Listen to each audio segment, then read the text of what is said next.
Hola, ¿qué tal? Soy la maestra Almanuri y hoy estaremos viendo un poquito sobre la Ley General de Educación, de acuerdo a su última reforma del Diario Oficial de la Federación con fecha 0706 del 2024. Iniciamos con el capítulo 1 que nos habla sobre las disposiciones generales.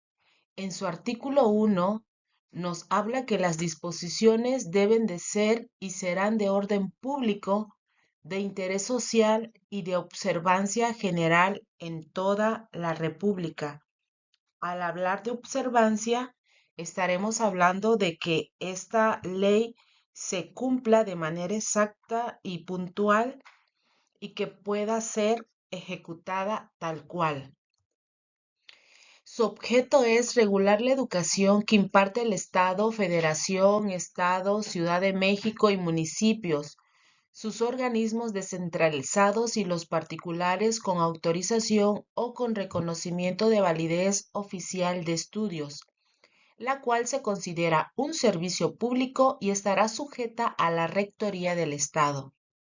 La distribución de la función social educativa del Estado se funda en la obligación de cada orden de gobierno de participar en el proceso educativo y de aplicar los recursos económicos que se asignan a esta materia por las autoridades competentes para cumplir los fines y criterios de la educación. Podemos rescatar en este artículo que la disposición será de orden público, interés social y de observancia general en toda la República.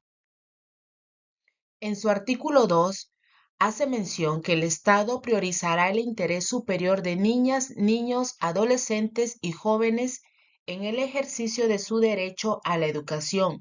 Para tal efecto, garantizará el desarrollo de programas y políticas públicas que hagan efectivo ese principio constitucional. No hay que olvidar en este caso, en el artículo 2, la priorización del interés superior de niñas, niños y adolescentes y jóvenes en el ejercicio de su derecho a la educación.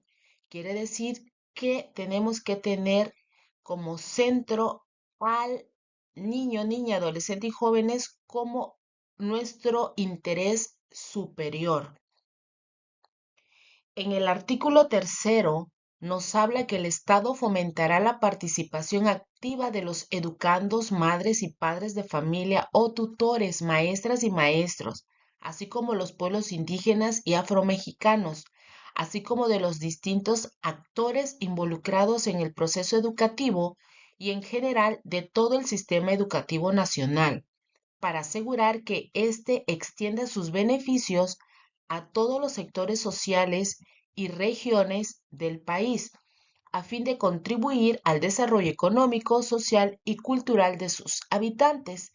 Este artículo fue reformado y tenemos en cuenta de que se necesita fomentar la participación de nuestros alumnos, de los padres de familia, de los maestros, así como de los pueblos indígenas y afromexicanos y de todo el sistema educativo nacional. En el artículo cuarto nos habla sobre la aplicación y la vigilancia del cumplimiento de esta ley que corresponde a las autoridades educativas de la Federación, de los estados, de la Ciudad de México y de los municipios, en los términos que este ordenamiento establece el título séptimo del federalismo educativo.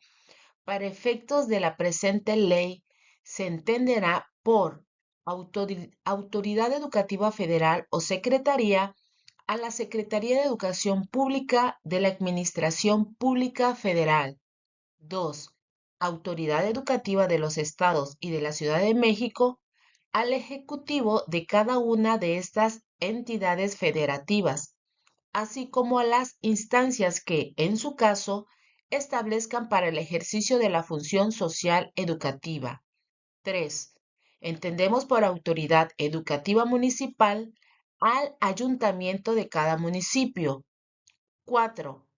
autoridades escolares, al personal que lleva a cabo funciones de dirección o supervisión en los sectores, zonas o centros escolares. Y 5, Estado a la Federación, los estados, la Ciudad de México y los municipios.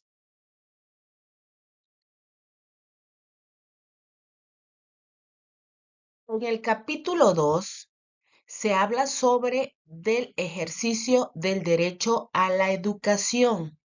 Tenemos aquí tener en claro que hablaremos todo sobre el ejercicio del derecho a la educación. Y en el artículo 5 nos habla que toda persona tiene derecho a la educación, el cual es un medio para adquirir, actualizar, completar y ampliar sus conocimientos, capacidades, habilidades y aptitudes que le permiten alcanzar su desarrollo personal y profesional. Como consecuencia de ello, contribuir a su bienestar, a la transformación y el mejoramiento de la sociedad de la que forma parte. Con el ejercicio de este derecho, inicia un proceso permanente centrado en el aprendizaje del educando, que contribuye a su desarrollo humano integral y a la transformación de la sociedad. Es factor determinante para la adquisición de conocimientos significativos y la formación integral para la vida de las personas con un sentido de pertenencia social basado en el respeto de la diversidad y es medio fundamental para la construcción de una sociedad equitativa y solidaria. El Estado ofrecerá a las personas las mismas oportunidades de aprendizaje, así como de acceso, tránsito, permanencia, avance académico y, en su caso, egreso oportuno en el sistema educativo nacional, con base a satisfacer los requerimientos que establezcan las instituciones educativas con base en las disposiciones aplicables.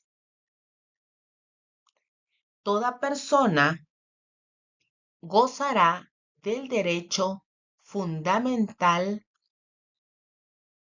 a la educación bajo el principio de la intangibilidad de la dignidad humana.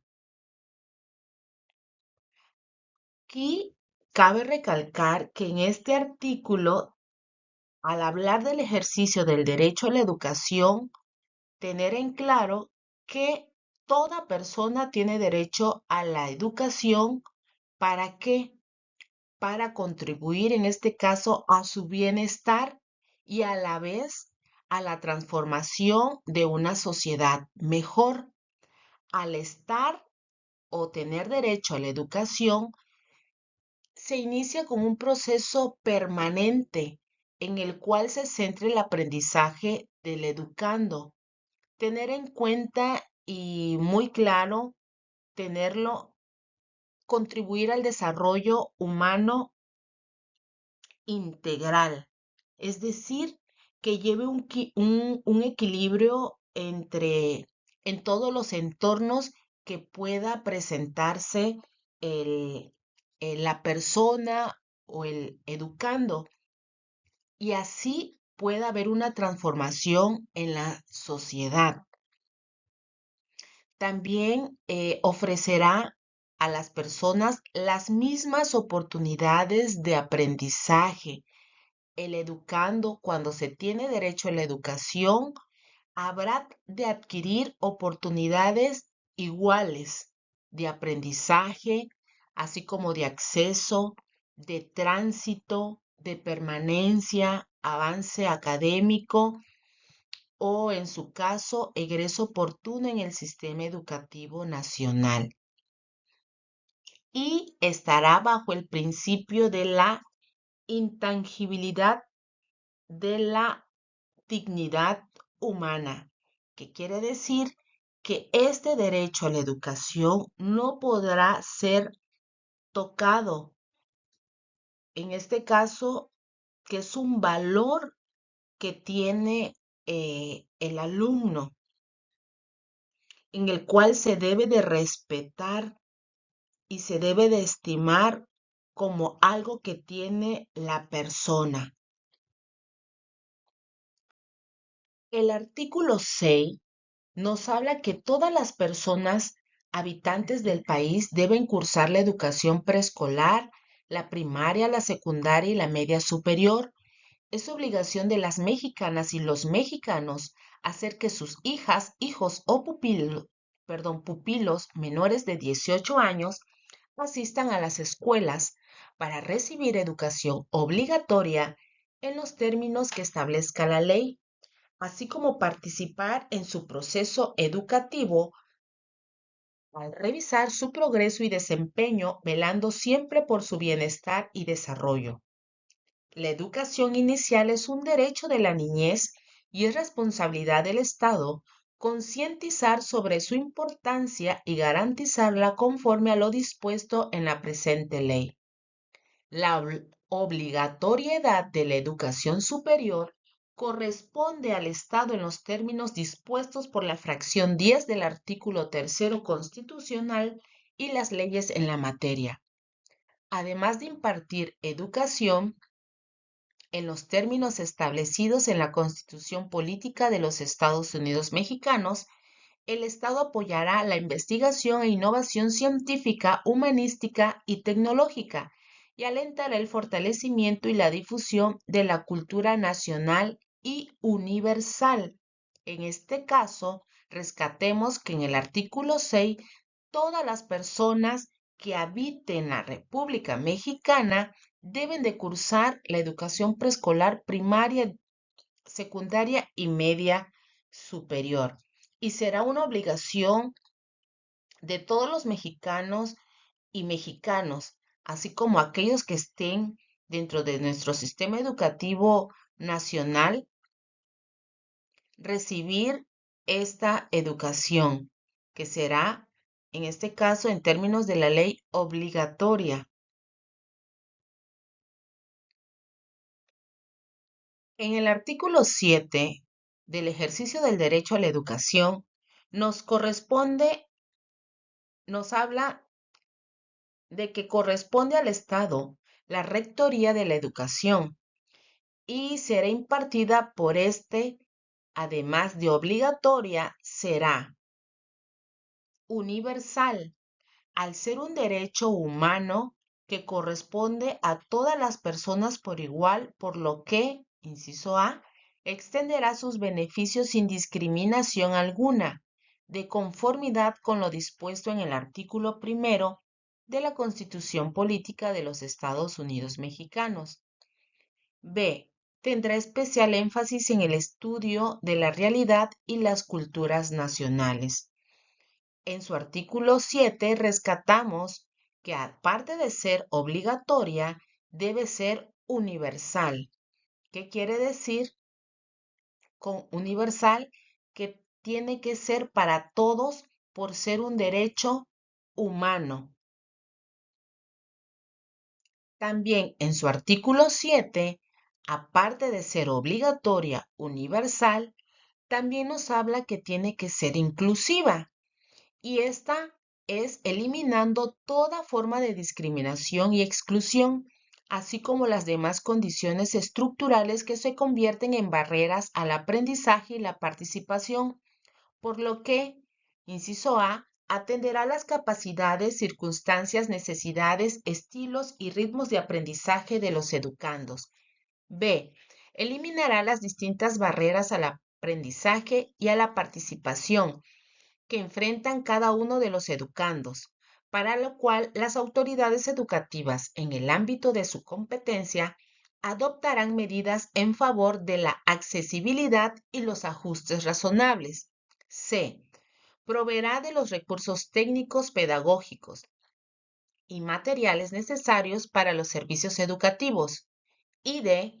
Establecerá la educación especial disponible para todos los tipos, niveles, modalidades y opciones educativas, lo cual se proporcionará en condiciones necesarias a partir de la decisión y previa valoración por parte de los educandos, madres y padres de familia o tutores, personal docente y en su caso por una condición de salud.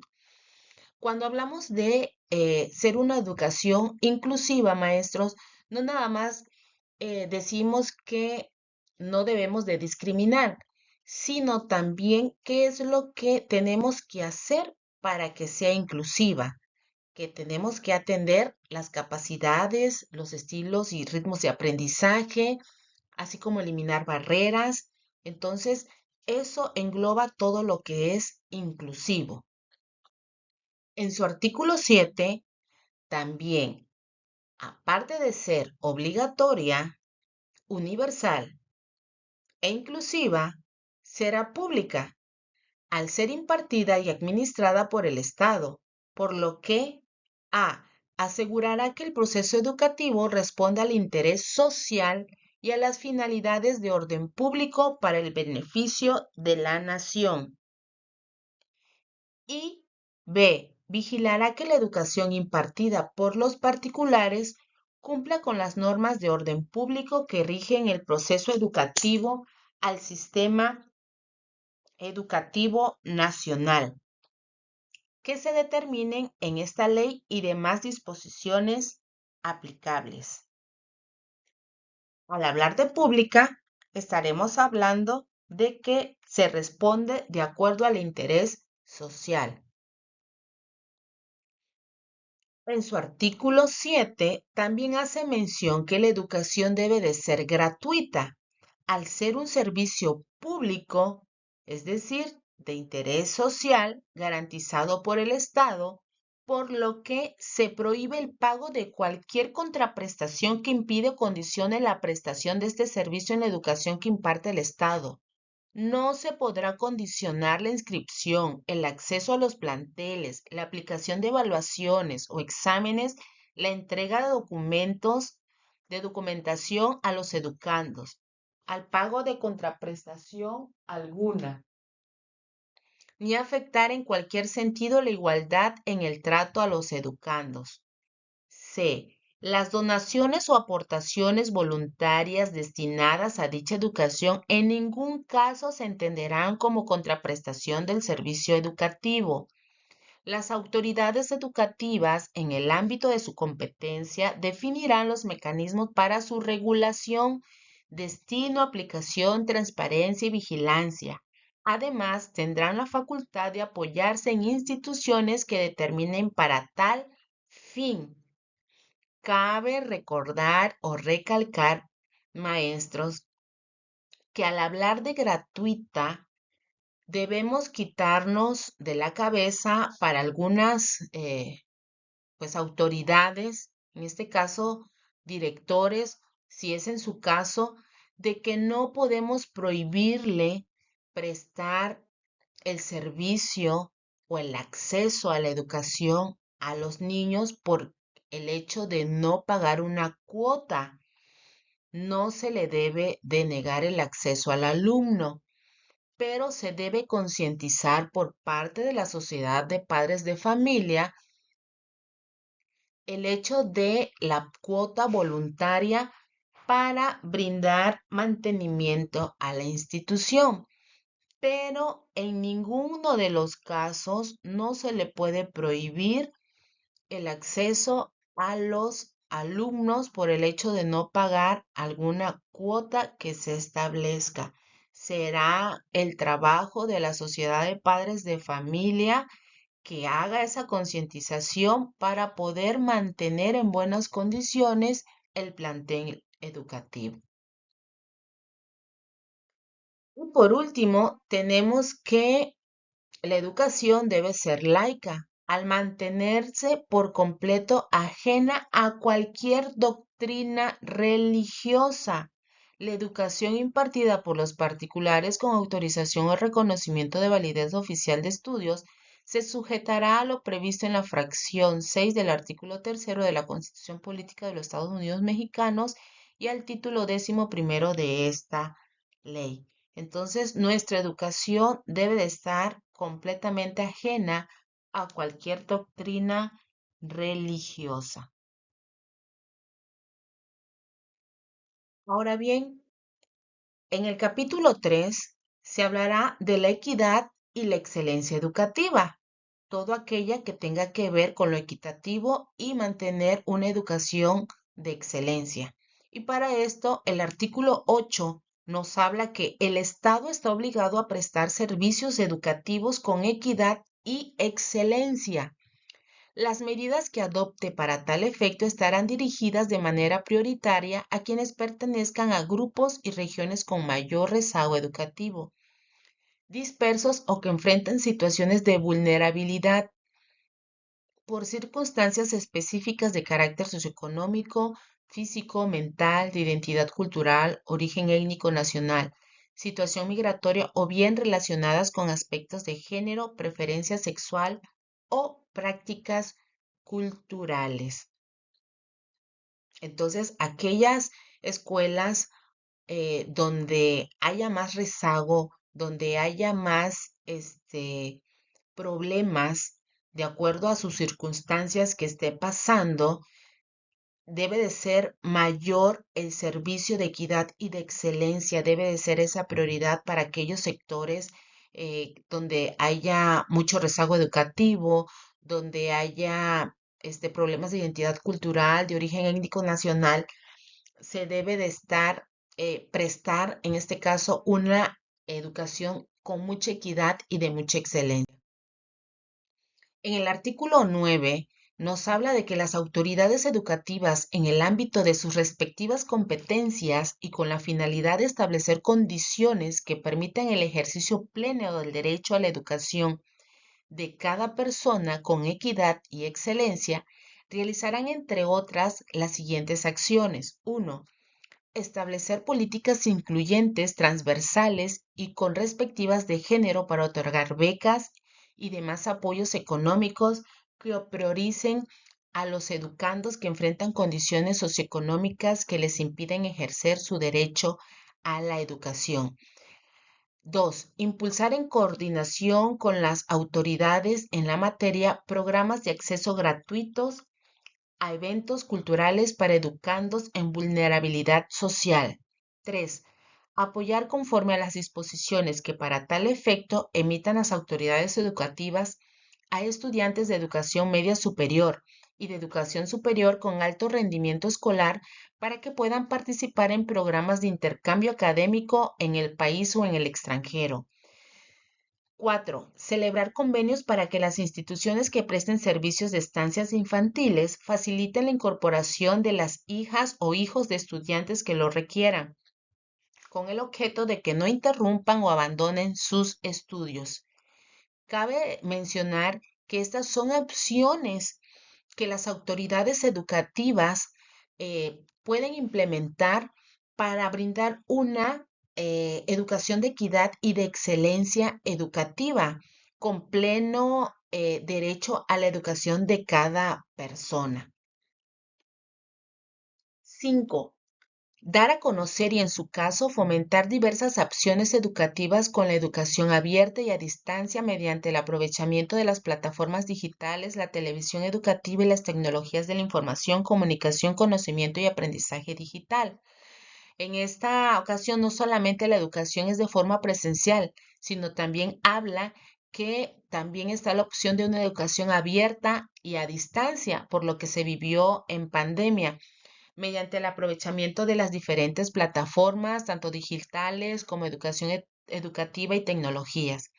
6. Celebrar convenios de colaboración interinstitucional con las autoridades de los tres órdenes de gobierno, a fin de impulsar acciones que mejoren las condiciones de vida de los educandos, con énfasis en el carácter alimentario, preferentemente a partir de microempresas locales en aquellas escuelas que lo necesiten conforme a los índices de pobreza, marginación y condiciones alimentarias. Estas son algunos convenios en donde las autoridades pueden realizar para igual el alumno tenga derecho pleno a la educación.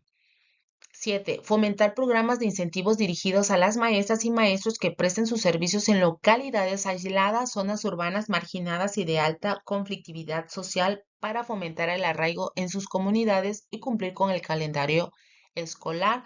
Hay que hacer énfasis y recordar también, aunque parece no muy importante, pero está dentro de la ley general, una, digamos, de las acciones es fomentar programas de incentivo a maestros y maestros que se encuentren en zonas alejadas, marginadas, para fomentar su arraigo en las comunidades.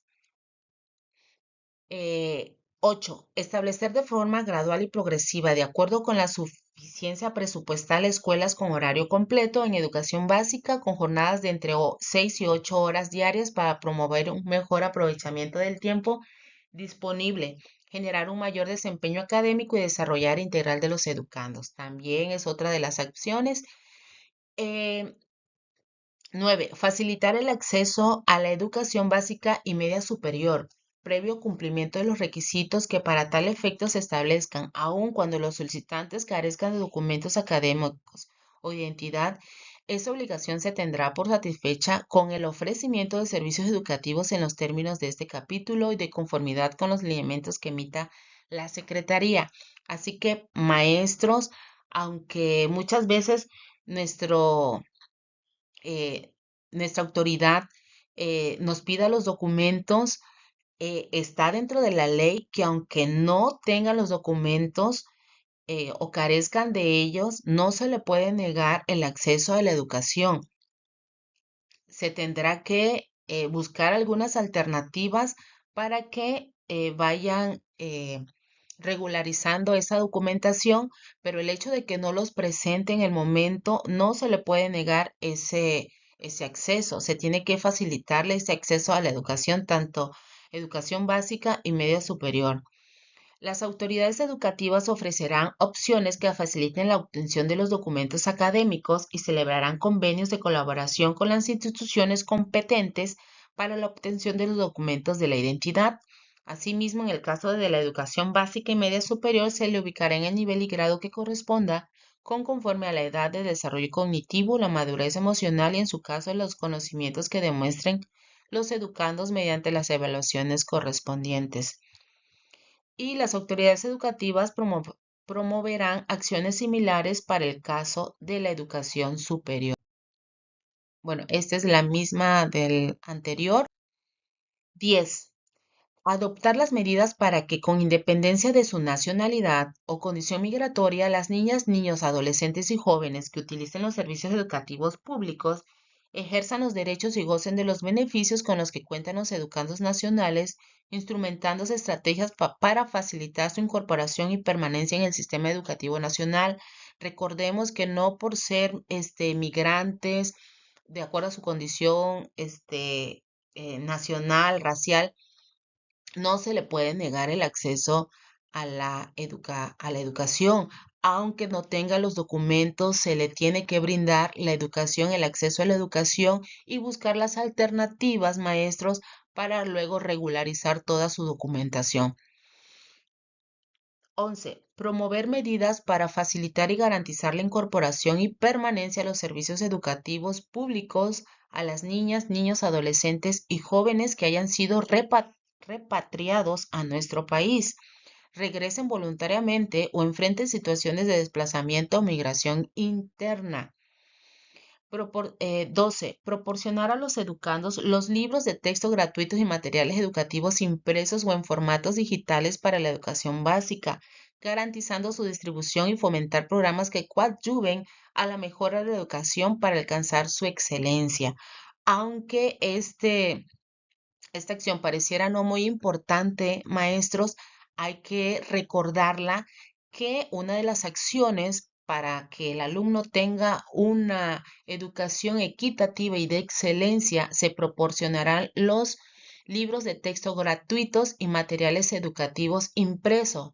Pero si bien no llegara en tiempo y forma los libros educativos, se utilizarán también formatos digitales para la educación básica. De esta forma se estaría garantizando su distribución y se estaría también mejorando una educación de excelencia.